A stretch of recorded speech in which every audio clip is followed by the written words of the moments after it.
क्या था वो किस्सा जब पाकिस्तानी फौजियों ने भारतीय फौजियों को ललकार कर कहा कि अगर वाकई तुम मर्द हो तो अपने सैनिकों के शव यहाँ से ले जाओ, वरना हमें माधुरी और रवीना को सौंप दो, हम तुम्हें इनके शव ले जाने देंगे। जिसके अगले ही दिन भारतीय फौज ने मिसाइल पर नवाज शरीफ के नाम रवीना टंडन का प्यार भरा संदेश लिखकर कारगिल की चौकियों पर भारी बमबारी करी थी। नमस्कार दोस्तों, आप सभी लोगों का बहुत बहुत स्वागत है आपके अपने YouTube चैनल पर। और आज के सेशन में हम बात करने वाले हैं कारगिल विजय दिवस की उस गौरव गाथा के बारे में, जिसके बारे में सुनकर हर भारतीय को गर्व की अनुभूति होती है। तो चलिए नज़र डालते हैं इस कहानी पर। तत्कालीन प्रधानमंत्री अटल बिहारी वाजपेयी ने वर्ष 1999 की फरवरी में अमृतसर के बाघा बॉर्डर से लाहौर तक बस यात्रा करके पूरे विश्व में शांति, सौहार्द एवं भाईचारे का एक नया संदेश दिया था। उस समय के पाकिस्तान के प्रधानमंत्री नवाज शरीफ ने भी बड़ी गर्मजोशी से वाजपेयी जी का आदर सत्कार करा था। ये यात्रा इसलिए भी बहुत महत्वपूर्ण थी क्योंकि इस यात्रा से केवल एक वर्ष पूर्व ही भारत ने परमाणु परीक्षण करके पूरी दुनिया को चौंका दिया था, जिसके कुछ समय बाद ही पाकिस्तान ने भी परमाणु परीक्षण कर डाला, जिस कारण भारत पाकिस्तान दोनों को ही कई प्रकार के प्रतिबंध भी झेलने पड़े थे। इस यात्रा से पूरी दुनिया में एक सकारात्मक शांति का माहौल बना था, लेकिन इसके बाद घटनाक्रम बड़ी तेज़ी से बदले। पाकिस्तान के प्रधानमंत्री एवं उनके सेना प्रमुख जहांगीर करामात के मध्य मतभेद काफ़ी बढ़ चुके थे। मतभेद इतने बढ़ गए थे कि करामात ने अपने पद से इस्तीफा तक दे दिया। इसके बाद सेना के नए जनरल परवेज मुशर्रफ नियुक्त हुए, जिनकी अपनी कई महत्वाकांक्षाएं थीं। मुशर्रफ ने सेना प्रमुख बनते ही भारत के खिलाफ साजिश शुरू कर दी। पाकिस्तानी सेना ने अपने सैनिकों एवं अर्धसैनिक बलों को छिपाकर सर्दियों के मौसम में ही नियंत्रण रेखा के पार भेज दिया। इस ऑपरेशन को पाकिस्तानी सेना ने ऑपरेशन बद्र का नाम दिया था। पाकिस्तानी सेना की मंशा थी कि कश्मीर एवं लद्दाख के बीच की कड़ी को तोड़कर भारत पर दबाव बनाया जाए।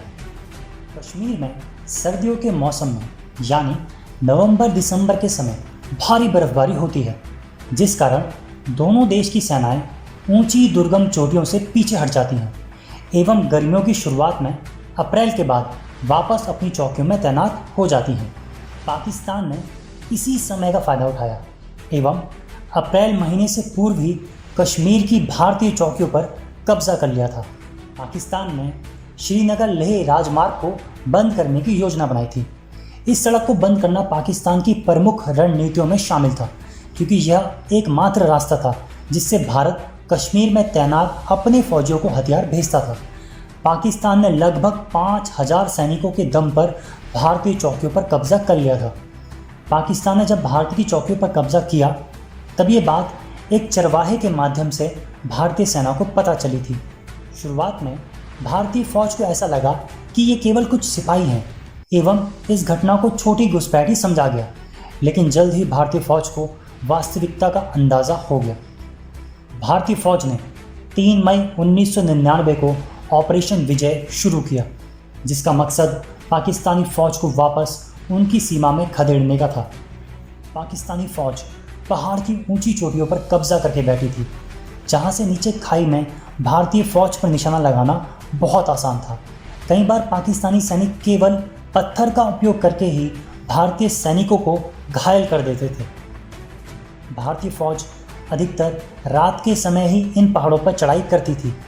इस युद्ध में निर्णायक मोड़ तब आया जब भारतीय फौज ने युद्ध में बोफोर्स तोप का इस्तेमाल शुरू किया, जिसकी सहायता से ऊंची चोटी पर निशाना लगाना बेहद आसान था। यह युद्ध 18,000 फीट की ऊंचाई पर लड़ा जा रहा था। भारत ने लगभग 2 लाख फौजियों को युद्ध के मोर्चे पर भेज दिया। इसके बाद भारतीय एयरफोर्स ने भी युद्ध अभियान शुरू किया, जिसको नाम दिया गया ऑपरेशन सफ़ेद सागर।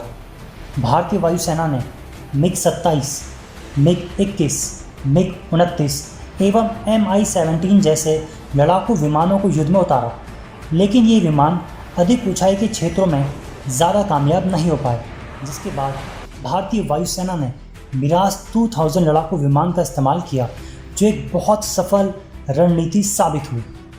मिराज 2000 ने ही टाइगर हिल पर भारी बमबारी कर दुश्मन को पीछे हटने पर मजबूर कर दिया था। इसी दौरान जब भारतीय सेना पहाड़ पर चढ़ाई करके युद्ध लड़ रही थी, तो पाकिस्तान की ओर से हो रही गोलाबारी के कारण उन्हें 3 दिन तक एक चट्टान के पीछे शरण लेनी पड़ी। भारतीय फौज अपने वीर जवानों के शवों को उठाने की भी कोशिश कर रही थी, लेकिन दुश्मन की गोलाबारी के कारण ये बहुत मुश्किल हो रहा था। उस समय पाकिस्तानी सैनिकों ने भारतीय सैनिकों को ताना मारते हुए कहा कि अगर वाकई तुम मर्द हो तो इन शवों को ले जाओ, वरना माधुरी और रवीना को हमें सौंप दो, हम तुम्हें शव ले जाने देंगे। अगले ही दिन भारतीय वायुसेना ने लड़ाकू विमानों की मिसाइल पर नवाज शरीफ के नाम रवीना टंडन का प्यार भरा संदेश लिखकर पहाड़ों पर इतने बम बरसाए कि पाकिस्तान को अपने अधिकतर चौकियों से पीछे हटना पड़ा। भारतीय वायुसेना लगभग 32,000 फीट की ऊंचाई से बमबारी कर रही थी। वहीं पाकिस्तान के कई ठिकानों पर R-77 मिसाइलों से हमला किया गया। ऐसा कहा जाता है कि पाकिस्तान के सेना प्रमुख ने इस अभियान की बात को पाकिस्तान के प्रधानमंत्री से काफ़ी समय तक छुपाकर रखा था और पाकिस्तान हमेशा ही इस युद्ध में अपनी भूमिका से इनकार करता था। लेकिन 11 जून को भारत में जनरल परवेज मुशर्रफ एवं पाकिस्तान के एक अन्य सैन्य प्रमुख अजीज़ खान की बातचीत के ऑडियो को पूरी दुनिया के सामने सार्वजनिक कर दिया, जिसके बाद ये बात स्पष्ट हो गई कि इस कायराना हरकत के पीछे पाकिस्तान का ही हाथ है। युद्ध में अपनी अपमानजनक हार होती देख पाकिस्तान ने कई देशों से इसमें हस्तक्षेप करने की मांग करी, लेकिन सभी देशों ने पहले पाकिस्तान को वापस अपनी सीमा में लौटने का सुझाव दिया। 29 जून को भारतीय सेना ने टाइगर हिल के पास 2 पोस्टों पर तिरंगा लहरा दिया। ये पोस्ट भारतीय नज़रिए के हिसाब से बेहद महत्वपूर्ण थी। 2 जुलाई को भारतीय फौज ने कारगिल को तीनों तरफ से घेर लिया था, जिसके बाद दोनों देश के बीच भारी गोलाबारी हुई। लेकिन भारतीय फौज ने कारगिल के ज़्यादातर चौकियों पर कब्जा करके तिरंगा फहरा दिया था। इसके बाद 26 जुलाई को तत्कालीन प्रधानमंत्री अटल बिहारी वाजपेयी ने देश की जनता को संबोधित करते हुए ऑपरेशन विजय की सफलता की खबर सुनाई एवं जवानों की शहादत के तौर पर 26 जुलाई को हर साल कारगिल विजय दिवस के रूप में मनाने की घोषणा की। द्वितीय विश्व युद्ध के बाद कारगिल युद्ध को ही इतिहास का सबसे भयानक युद्ध माना जाता है, क्योंकि इस युद्ध में भारी मात्रा में रॉकेट, मिसाइल, तोप और मोटार का इस्तेमाल किया गया था। सेना के अधिकारियों के अनुसार कारगिल युद्ध में करीब 2.5 लाख गोले, 5,000 बम व 3,000 से अधिक मोटार दागे थे। लगभग 60 दिन तक चले इस युद्ध में हर मिनट गोली दागी जाती थी। दोनों देश परमाणु शक्ति से संपन्न थे, जिस कारण पूरी दुनिया में एक भय का माहौल था। इस युद्ध में पाकिस्तानी सेना के लगभग 1200 सैनिक मारे गए थे, लेकिन पाकिस्तान ने हमेशा अपने सैनिकों के आंकड़े छुपाए रखे। इस युद्ध में भारत के 527 जवान शहीद हो गए एवं 1300 से अधिक भारतीय वीर घायल हो गए थे। युद्ध के बाद जहां पाकिस्तान की छवि धूमिल हुई, वहीं भारत एक शक्तिशाली देश बनकर उभरा था। कारगिल दिवस के मौके पर आज एक बार फिर समय है देश के उन वीरों को श्रद्धांजलि देने का एवं उनके सर्वोच्च बलिदान को याद रखने का।